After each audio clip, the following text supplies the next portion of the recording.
Sophia school Ajmer, जहां 8th class की एक बहुत ही सुंदर नाबालिग लड़की को प्यार हो जाता है 28 या 30 साल के फ़ारूक चिश्ती, जो एक अजमेर के बहुत ही रईस ख़ानदान से बिलोंग करता था। रिलेशनशिप दिन ब दिन स्ट्रॉन्ग होती गई और फिर एक दिन फ़ारूक उस लड़की को इनवाइट करता है अपने फार्म हाउस पे। ट्रस्ट लेवल इतना ज़्यादा था कि वो लड़की चली भी जाती है।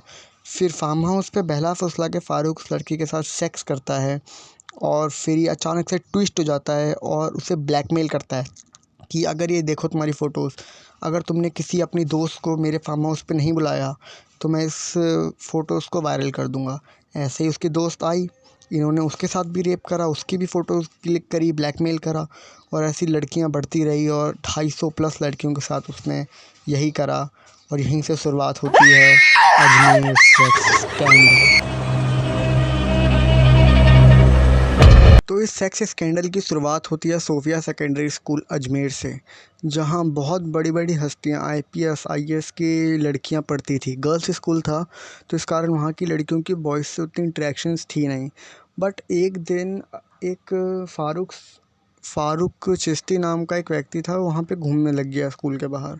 वहाँ के लोग जानते थे कि ये लड़कियां फंसाने का काम कर रहा है, क्योंकि उसकी जो फैमिली थी वो चिश्ती ब्रदर्स, वहाँ के जो बहुत अजमेर का, आपने अजमेर दरगाह सुना होगा, उसके वो केयर टेकर्स थे और वो कांग्रेस पार्टी में भी प्रेसिडेंट था फ़ारूक चिश्ती। और उसके जो भाई अनवर चिश्ती और नफ़ीस चिश्ती, जो कि वाइस प्रेसिडेंट और एक सेक्रेटेरिएट की पोस्ट पे थे, और वो सेक्स और रेप और मर्डर इन सब में हमेशा इन्वॉल्व रहते थे। तो इस कारण किसी ने बोला नहीं।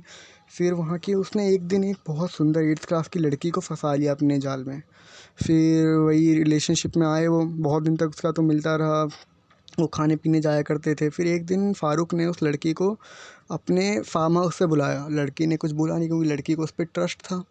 लड़की गई, फिर फार्म हाउस पे फ़ारूक ने बहला फुसला कर उसके साथ सेक्स करा। रेप इसलिए नहीं कहूँगा क्योंकि उस लड़की का कंसेंट था उसमें, सेक्स में।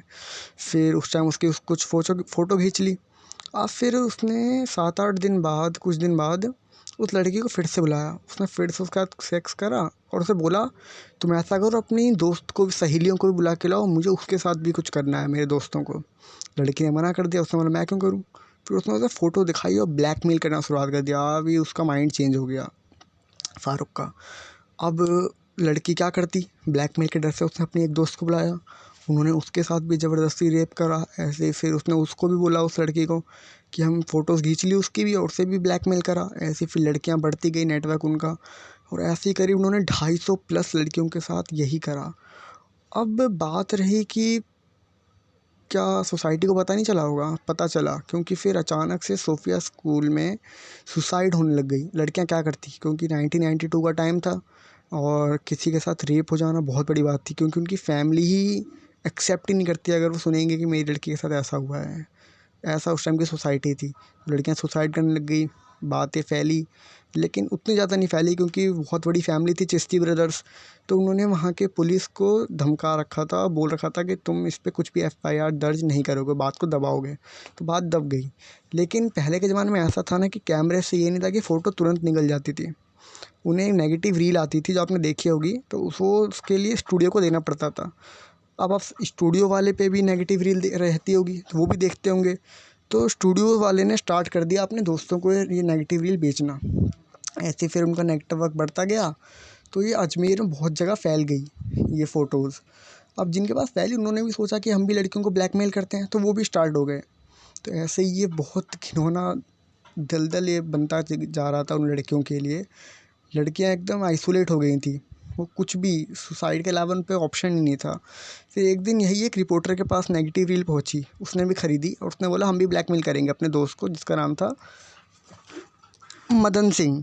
अब मदन सिंह को ये बोला तो मदन सिंह तो ठहरा एकदम, क्योंकि वो था एक बहुत उस टाइम का प्रचलित एक न्यूज़पेपर था, दैनिक नवज्योति, उसका रिपोर्टर था। तो उसने बोला नहीं, अगर हम ही ऐसा करेंगे, क्योंकि रिपोर्टर का काम तो अवेयरनेस फैलाना होता है सोसाइटी में और सच जुर्म के ख़िलाफ़ बोलना होता है। अगर हम ही ऐसा करेंगे तो आगे जाके जनरेशन पे क्या फ़र्क पड़ेगा, इन्हें कौन रोकेगा फिर। तो उसने इस पे एक आवाज़ उठाई और उसने अपने न्यूज़पेपर में इसके ऊपर एक आर्टिकल लिखा और उसने 3 लोगों को टारगेट करा, चिश्ती ब्रदर्स, फ़ारूक चिश्ती, नफ़ीस चिश्ती और अनवर चिश्ती। और उन्होंने साफ इसमें बोला कि ये 250 प्लस लड़कियों के साथ इन्होंने अब तक रेप करा है अजमेर में। तो ऐसे करके अब ये बात फैली। फिर 1992 में उसी टाइम एफआईआर दर्ज हुई इन पे, लेकिन 1998 तक कोई फ़ैसला नहीं आया क्योंकि बहुत ही इनकी पहुंच थी कांग्रेस में, उसी टाइम की रूलिंग पार्टी थी, तो इसलिए कोई फ़ैसला नहीं आया। लेकिन 1998 में कोर्ट ने वो इन्हें अरेस्ट करने का ऑर्डर दिया। लेकिन अरेस्ट इन्होंने बोला कि इन पे उम्र कैद की सज़ा सबको मिली जाएगी अरेस्ट करके। लेकिन चिश्ती ब्रदर्स को अब तक कुछ नहीं हुआ था, ये थे जो बाकी इन्वॉल्व थे इस केस में। तो फिर ऐसी केस चलता गया। 2007 में चिश्ती ब्रदर में से फ़ारूक चिश्ती और अनवर चिश्ती को सज़ा मिली, लेकिन 2013 तक में उन्हें बरी कर दिया गया बोल के कि उन्होंने बहुत सज़ा झेल ली है। अभी भी ये खुले घूम रहे हैं, ऐसा घिनौना स्कैंडल, सेक्स स्कैंडल इंडिया का सबसे बड़ा करने के बाद भी। तो अब क्या बोले अपने सिस्टम को। Thank you.